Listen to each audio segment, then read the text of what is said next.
now we look at confidence intervals for population mean first and then proportion afterwards. So the idea here is that if I have a point estimate only, all I've got is a single number. I've got no idea of variation.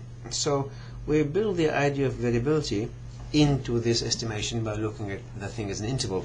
So the idea here is this. I've got population mean mu I'm trying to estimate based on this x bar here and my sample information. So we first of all choose our confidence level. Let's work with 95% for the moment. Then I'm after two limits here, so that the probability that my x bar lies between these two limits, the lower and the upper, is 95% or 0.95. So I will work out the values for L and U. And so then this L and U will form my interval, my 95% confidence interval. So I'll choose them to be symmetric. Now, before I can compute probabilities, of course, I require the distribution of x bar, and that comes from all the work we did in sampling in the earlier chapter. So if I assume, for example, everything is normal, my sample is from a normal population, then I know that x bar is also normal. So what I'm after essentially is this kind of idea. At least if I take a look at the thing as a standard normal random variable, if this is normal node 1, I'm looking at a probability of 0.95 in the middle. And because I have made this symmetric, then I've got here in the tails 0.025 on each side.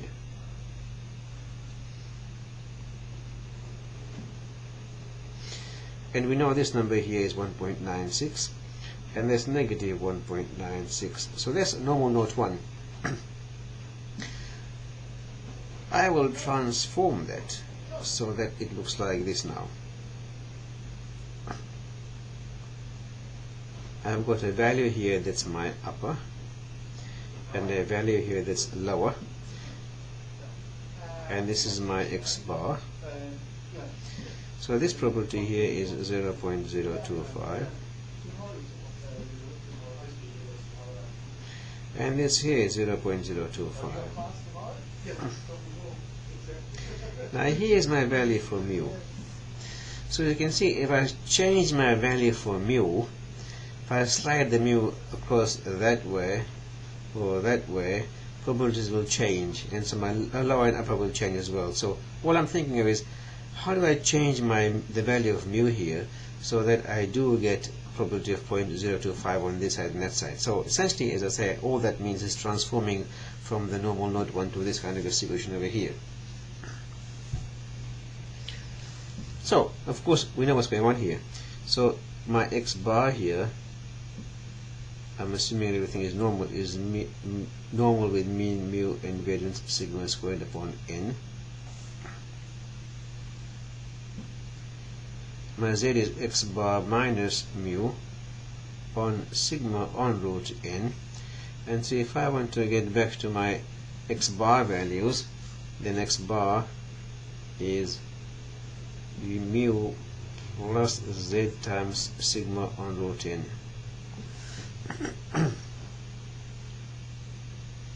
Alright, so that's how my transformation works. We know that from before.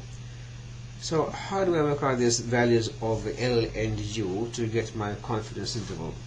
So what I'm after is probability that x bar is bigger than U to be 0.025. That's 1/2 of it.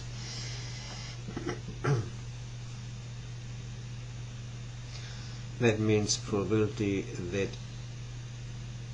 z is bigger than u minus mu on sigma on root n is 0.025, which means my u minus mu on sigma on root n is 1.96. And on the other side, I have probability of x bar being less than L is 0.025. So as before, I have probability of Z being less than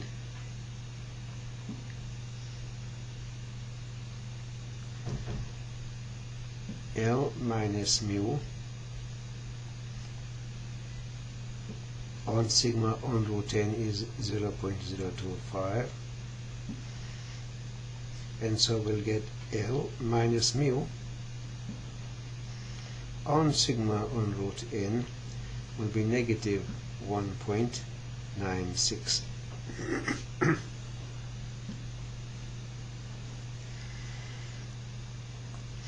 So that gives me that my u is mu plus 1.96 sigma on root n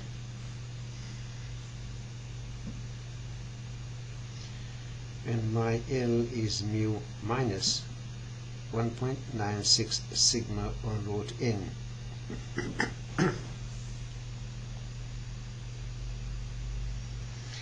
And probability that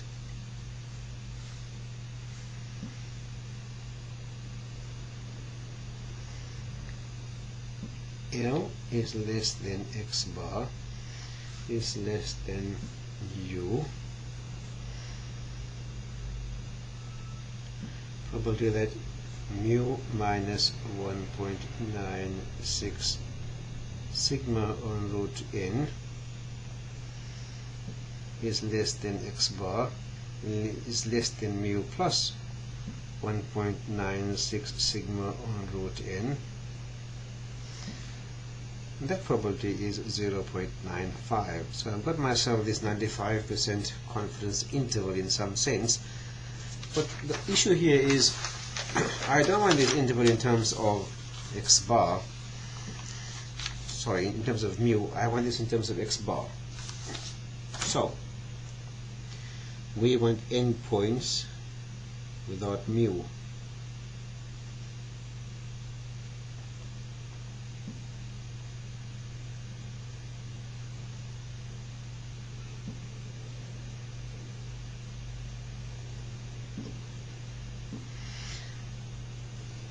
So we have those two inequalities, x bar less than mu plus 1.96 sigma on root n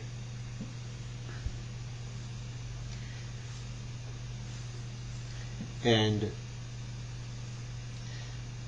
in the other end, so this is the first looking at that part of it.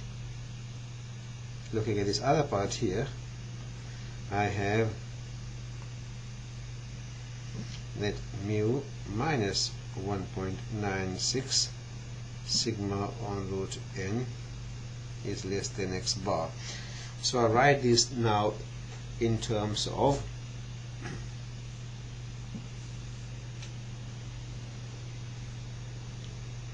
x bar minus 1.96 sigma on root n is less than mu. And here I will have mu is less than x bar plus 1.96 sigma on root n.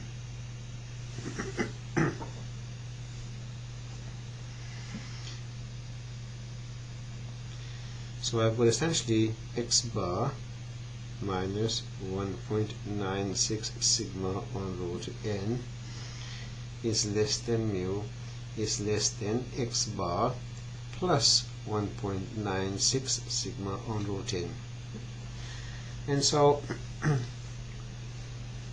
I can write this as a probability statement. The probability that x bar minus 1.96 sigma on root n is less than mu is less than x bar plus 1.96 sigma on root n. This probability is 0.95. So while if you look at this statement as it stands, I've got mu in the middle here. Mu is still a population parameter that's a constant. So the statement actually is in terms of my random variable x bar here. And x bar here is random because of my sampling. My randomness in x bar comes from my randomness in sampling. So that's my random process, the sampling part of it. And so I can write this 95% confidence interval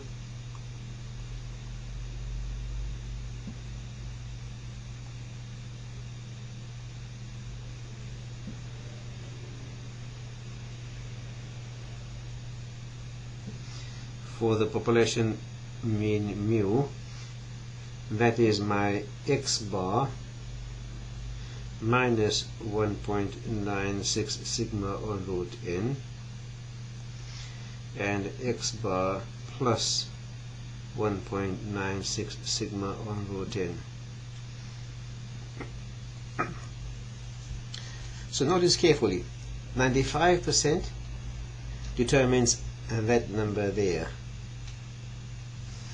Everything else around that is fixed. I've got x bar there, and I've got sigma on root n. Nothing of the changes. All the changes here is the 1.96, depending on my level of confidence. So again, note this is a random interval because randomness comes in from my sampling, since x bar is a random variable. In practice, once I have data, then I place the x bar, of course, by its observed value. And so here is an observed 95% confidence interval that is given by exactly the same with a lowercase x bar here. And of course, if I generalize this to just 100 times 1 take alpha percent confidence interval, so in this case the alpha, 1 minus alpha is in the middle, so I get by symmetry half of these on the upper and the half of that on the lower. The missing bit is alpha here, and so half of alpha is in the upper tail, the other half is in the lower tail. That's generally speaking how I get my confidence interval. So the tail ends, which is written in this sense, probability of z being bigger than some value here. This value here is z alpha on 2. The probability above that is alpha on 2. And I can get the value once I have the value of z on 2. That all comes from my normal distribution. Alright, so first example here is I have a sample of size n equals 10, x bar is 8.4, sigma squared is 9. I want to work out 95% confidence interval for mu, so I just put the numbers in there. So the confidence limits are given as such. Confidence limits CL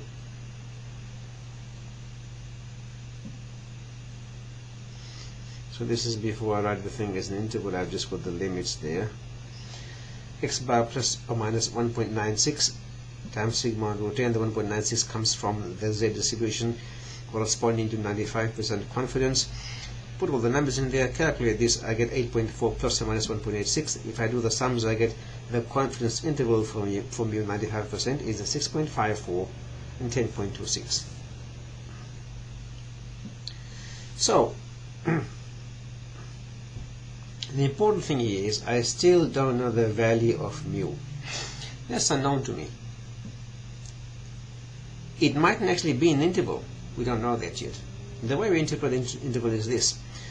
We say that if I were to repeat this sampling process and get many samples of size n, and in each case work out 95% confidence intervals, then 95% of the intervals will on average contain mu. So this is the situation. If this is the true value of mu, which I won't know in general, but if I do this experiment and work out these intervals for many samples, I'll find that 95% of the samples will contain mu. Occasionally I'll miss one. One of them won't contain mu. And that's just part of my sampling error.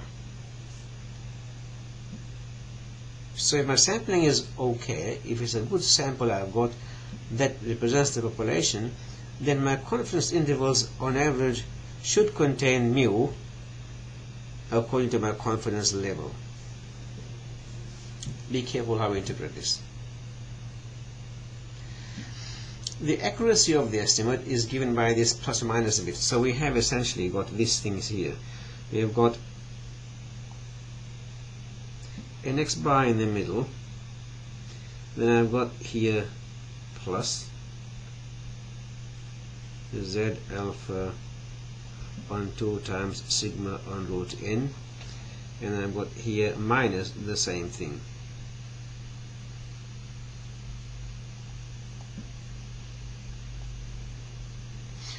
So the half width here is this much, and that's a measure of the error in my estimate. So you can see that if I increase my level of confidence, my z value will go up, and so I get a wider interval. That makes sense. If I want more confidence, if I'm more sure that my mean lies in the interval, I make the interval wider. For example, a good confidence interval, a confidence interval with higher precision for the average height of the students in my class is from 0 meters till 10 meters. I'm sure everybody's in there somewhere. It's not a very good interval. It's quite wide, but that makes it very, very reliable in one sense, that I'm sure it'll be there.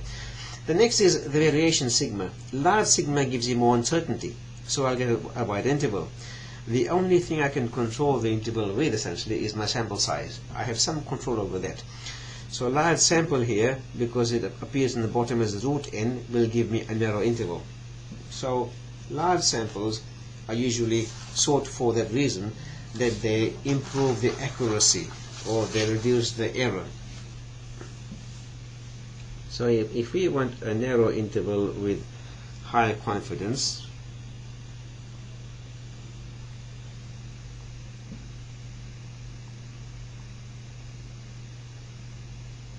so narrow interval means less error.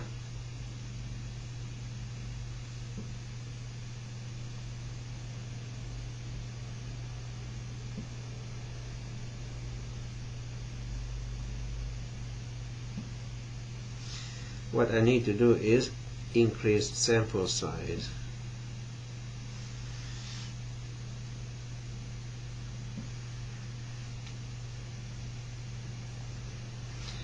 And of course that is a cost factor. That will cost me. Increasing sample size can be quite expensive. Alright, we'll finish this off with a discussion of how we do these calculations of confidence intervals. We have these 3 cases in our sampling, and that's where this all comes from. Population is normal and sigma unknown. That's very rare. If that's the case, of course, then what I get is my z alpha on 2 there and my sigma there. More often population is normal, but I don't know sigma, in which case that distribution is now becoming a t distribution, and I replace my sigma by s. In that case, both of these cases, I don't care about sample sizes, but if population isn't normal, and in general I won't know sigma either, in that case I'll use central limit theorem. I'll require sample size of at least 30, and then what I get is exactly the same interval as I had before in case 2. So it's case 2 and case 3 essentially almost always, this is the formula, if you like, we use to calculate confidence interval, with the proviso that for small sample sizes I will require normal population. For large, I don't care. And I've said that essentially here. In general, the way I compute confidence intervals for any parameter theta is I require point estimate. So there's my point estimate of theta. Then I require some value from some tables, some critical value from some tables, and I require then the standard error of theta. So we saw before the standard error of x bar is s on root n, and that's what we get here in our calculation for confidence interval. Some examples to finish this off. I've got here that chronic exposure to asbestos fiber is a well-known health hazard, and I've got a table here which is giving me the measures for pulmonary compliance. So I'm after here a confidence interval. So you can look at the details of this data from the particular paper there. But I've got the data here. So if I want the 95% confidence interval, what it requires is a point estimate, and the point estimate for the data here is my x bar, which is 209.75, and the sample standard deviation is 24.16. So the standard error of the mean here is s on root n, which is 6.04. to find 95% confidence interval, I need to look up t-tables, and so I'm looking at t-tables for a probability here in the tails of 0.025, and because my sample size here is 16, I'm looking at T15 tables.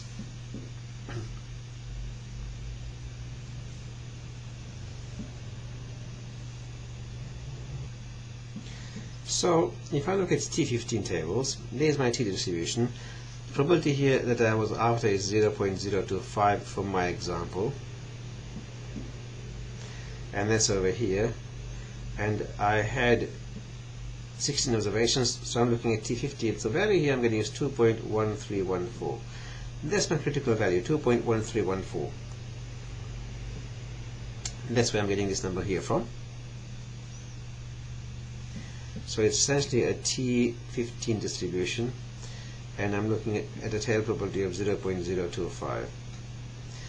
And so everything else is as before. I've got x bar minus my t value times standard error, and x bar plus my t value times standard error, and there's my interval in this case here. I'll leave the examples for yourself. Thank you.